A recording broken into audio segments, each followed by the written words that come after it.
This is a presentation on virtual reality by Marianna Dowell, Tanner Folds, Erin McCarthy, Nicholaus Mercado, and Sarah Welsh. Today, we are going to discuss the uses of virtual reality in our professional and daily lives. First, we will go over the basics of what virtual reality is. After that, we will go through each step of its development, from the very beginning to where it is now. Then, I'll give you a quick rundown of what technology and components are used in virtual reality. After getting those basics out of the way, we can talk about how it can be implemented in a number of vastly different situations and the benefits it can provide. Of course, we will have to talk about the costs you may incur to use this technology, as well as any potential risks involved. Finally, we will go over the possible future trends that virtual reality will bring in. So the first question you might ask is, what exactly is virtual reality? Virtual reality, or VR for short, is defined as an immersive and interactive experience generated by a computer. VR users wear headsets that can generate pictures, sensations, and sounds in order to create a realistic setting. These headsets are essentially head-mounted goggles with a screen that is placed directly in front of the user's eyes. With VR equipment, people can look around in a 360-degree radius, as well as move about and even interact with their virtual environment. This technology's potential is virtually limitless and allows people to create any environment they can think of for virtual interactions. Starting in 1957, Morton Heilig invented the Sensorama, a simulator with 3D pictures, smells, wind, and sound. 4 years later, Philco Corporation created Project Headsight, a helmet with a screen and head tracking system used to remotely direct military operations. Another 4 years after that, Ivan Sutherland created the Ultimate Display, a head-mounted display connected to a computer that allowed people to view a virtual world. Fast forward to 1982, where Thomas Zimmerman created the Data Glove for human-computer interactions. He also patented light-based bend sensors. 5 years later, Dr. John Waldron founded W Industries and sold real-time interaction virtual reality systems for arcades. In the early 90s, Virtuality Group incorporated VR into arcade games, and Sega introduced their wraparound VR glasses at the Consumer Electronics Show. In the late 90s, the idea of using VR for gaming took a backseat, and Georgia Tech used VR to treat war veterans with PTSD by creating virtual scenarios for them. And WorldViz Technology used VR on a shuttle science mission in space. 2012 is where VR took a more consumer-based turn, and Palmer Luckey invented the Oculus Rift and paved the path for big hitters to step into the ring and either create their own VR headsets, such as PlayStation with Project Morpheus, or to flat out buy the existing technology and market it towards a specific consumer base, such as Facebook. Seeing the potential of these new VR markets, other companies are using the tech for a wide variety of inventions, such as Virtuix, raising $3 million to develop a VR treadmill. Virtual reality is made up of many modeling tools to store information that allows us to see a virtual environment, and most common of these tools are 3ds Max, Maya, and Creator. While the engineering-specific VR uses software such as CATIA or UG. Starting a virtual reality system from scratch requires a large amount of time and work. So instead, we use VR development tools to improve upon what's already established. However, the type of VR development tool and the info it holds depends on the task at hand. Development tools can be used to help with programming tasks such as file formatting, ease of animation, collision detection, interface compatibility, and many others. Now that you've heard what virtual reality is and how it came to be, now we can talk about how we use it. The whole point of technology is to make our lives feel easier, more productive, and even fun. In the next couple of slides, you can see how these fields effectively use virtual reality. In healthcare, doctors, nurses, and students develop and train their abilities with VR such as the Next Galaxy, which uses leap motion force feedback technology to tell the surgeons when they are incorrectly performing a surgical procedure, or the Human Sim that allows medical staff to engage in training scenarios within a 3D environment. Now, with virtual reality technology, medical profession can even perform robotic surgery, which can reduce both the time and risk involved with procedures. In the military, we can use virtual reality for training purposes such as flight and combat simulation, and even virtual boot camp. As we learned from our timeline a few slides ago, VR is also used to treat PTSD. They do this by gradually exposing soldiers that suffer this disorder to their triggers in a safe and secure artificial environment. With the help of virtual reality, architectural firms are able to design buildings in a 3D space to not only help with the planning of each project, but to also show their clients a better view of their vision. One of the biggest challenges faced by architects is convincing their clients that their designs will be executed in the way they want. 2D drawings of a building can distort and misrepresent designs that an architect has produced. So instead, they can walk clients through their projects and let them explore a virtual representation of a particular room, floor, or even the entire building as seen in the picture.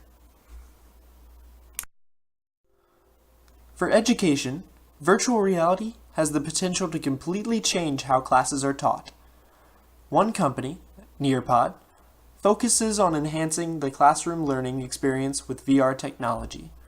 Teachers can customize lesson plans and even bring them to life in a virtual world. This can even hold a student's attention better by giving them a more hands-on approach to learning. One example might be a history teacher who's giving a lesson on the Roman Empire. She could then use this technology to give students a virtual tour of Rome itself. Of course, when you think of virtual reality, you think of all the fun you could have with it. And the companies know this too. They have developed programs for a variety of entertainment industries, from video games and theme park rides to museums or gallery tours, and even in the theater. VR allows people to engage with exhibits in museums or galleries. They wear virtual reality glasses with lenses that allow them to see objects in the 3D. These glasses have tracking systems that track movement and provide that information to a computer. As a result, the computer responds by changing the images seen by the wearer of the glasses in order to maintain a realistic perspective of the environment. Even businesses have found uses for VR within their own company. Managers can complete their daily tasks without having to travel or leave the comfort of their office, allowing them to avoid that lengthy business trip across country and continue overseeing operations. They can use this technology to virtually interview candidates, attend conferences, and even teach training sessions. Businesses understand how these headsets can be used to help them build sales, save time, and reduce costs. Now, speaking of costs, we have to go over some of the ones you may have from using this technology in the first place. First things first, you have to actually buy a VR headset before you go about planning how to use it in your business or personal life. These headsets must be used with an advanced VR-compatible desktop or laptop that at the very lowest and most basic price cost about $800. The PC requirements for these headsets would be an Intel Core i5 4590 processor and an NVIDIA GeForce GTX 970 or AMD R9 290 graphics card, which by itself can cost about $250. The Oculus Rift offers PC bundles which include all the required PC equipment.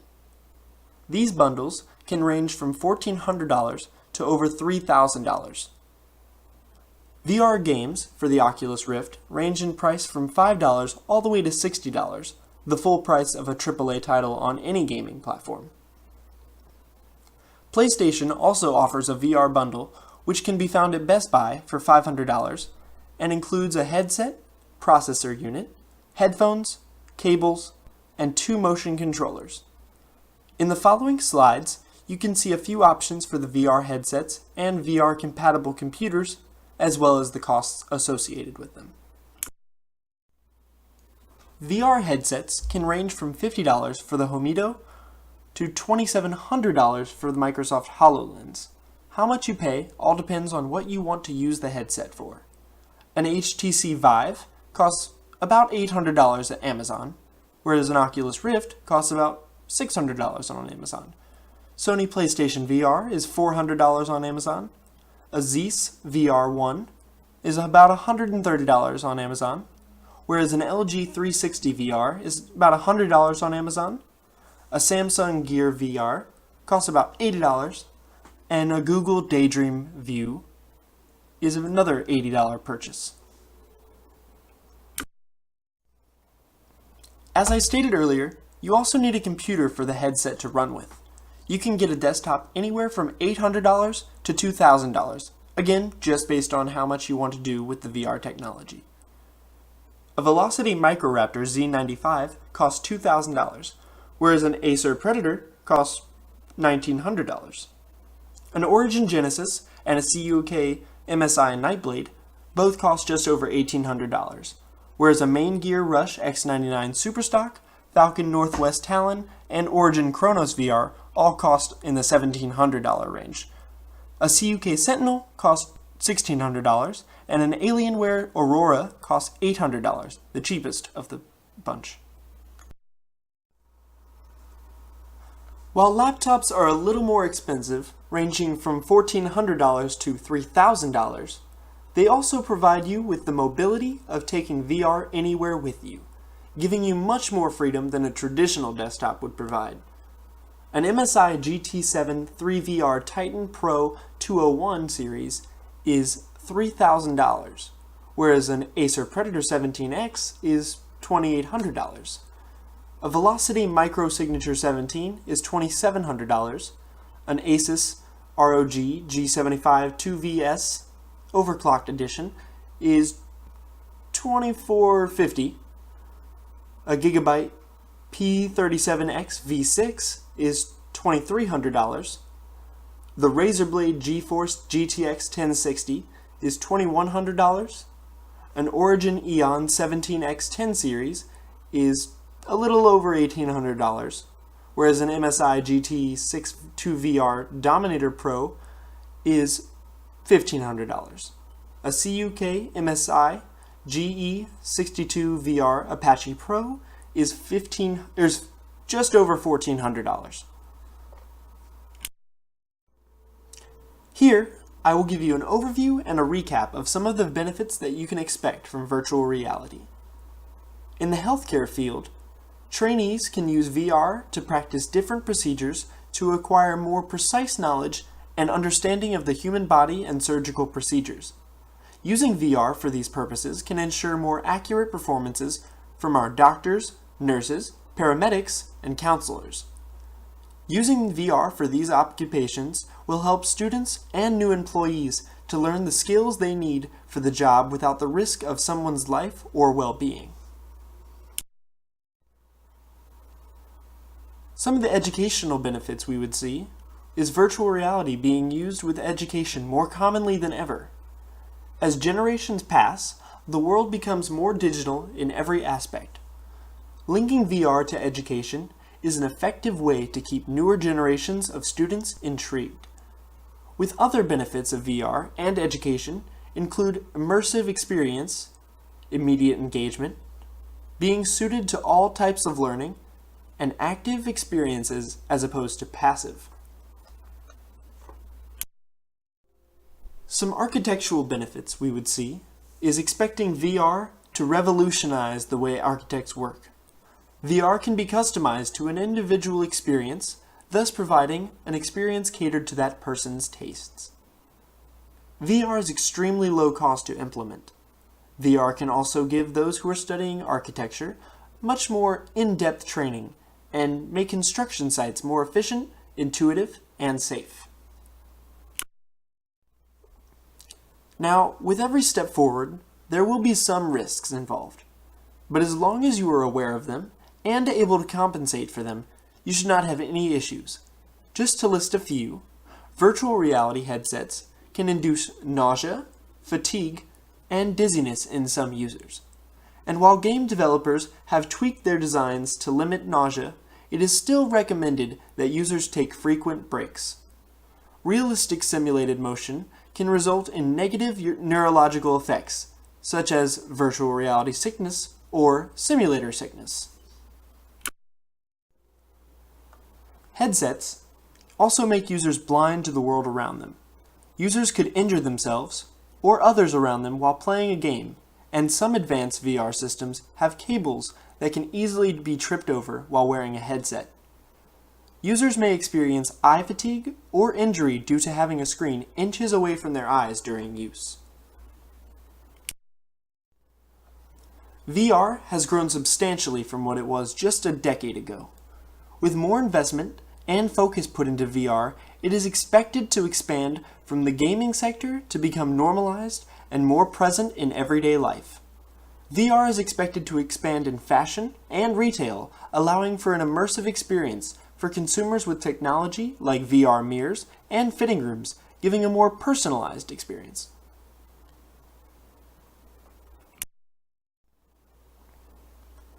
VR is expected to become more prevalent in education and healthcare in order to allow for better visualization of concepts, create a more immersive experience, safely train professionals, and allow for remote health procedures. As we've seen, virtual reality is an innovative technology that's moving our society forward with more productivity and entertainment than ever before. Keep a close eye on this industry because we should expect to see a lot more to come in the future.